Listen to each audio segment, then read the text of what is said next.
का? नाही, आपल्या सर्वांना माहिती, काही दिवसापूर्वी ज्या नराधमांनी बदलापूरमध्ये जे कृत्य केलं, त्या नराधमाचं पोलिसांनी एन्काउंटर केल्यानंतर त्याची बॉडी बदलापूरचे लोक दफन करण्याला विरोध करतात, कारण तो बदलापूरमध्ये राहतो आणि बदलापूरची लोक त्या बॉडीला दफन करायला विरोध करतात आणि ती बॉडी जर उल्हासनगरच्या या पवित्र मातीमध्ये आणून जर दफन करणार असतील तर त्याचा आम्ही विरोध करतो. आम्ही इथे त्यांना ती बॉडी दफन करून देणार नाही.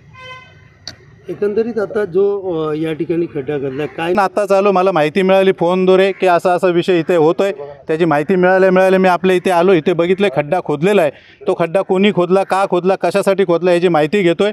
पण जर त्या नराधमाची बॉडी जर इथं आणून दफन करणार असतील तर त्याचा विरोध आम्ही नक्की करणार. कोर्टाने सांगितलेलं आहे, पोलिसांनी कोणी सांगितलं, काय सांगितलं त्याची माहिती घेतो आणि पोलीस जर इथे त्याची बॉडी दफन करत असतील पोलिसांचाही आम्ही विरोध करू. सरकारमध्ये तुटवत योग्य वाटतं आपल्याला. सत्तेमध्ये असतानाही ते बदलापूरला राहत होते.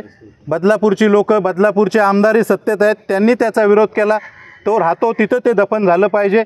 उल्हासनगरमध्ये तो राहत नाही, त्याची बॉडी इथं या पवित्र मातीत दफन केली नाही पाहिजे. अशा नराधमाची जर त्यांची भूमिका ती आहे तर आमची भूमिका पण हीच आहे की नराधमाची या मातीमध्ये ती बॉडी दफन झाली नाही पाहिजे. मात्र बदलापूरमध्ये दफनविधीसाठी जागा नाही आहे, त्यामुळे त्या ठिकाणी थोड्या अडचणी येतात सरकारला. बदलापूरमध्ये जागा आहे किंवा नाही हे आम्हाला माहीत नाही, पण तिथल्या लोकांनी, तिथल्या स्थानिक आमदारांनी विरोध केला आहे हे मला माहिती आहे आणि मी त्या बाबतीमध्ये इथे विरोध करतोय.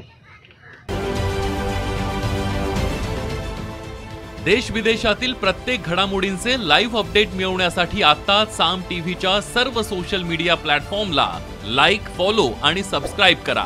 तसंच सर्व नोटिफिकेशनसाठी बेल आयकॉन प्रेस करायला विसरू नका.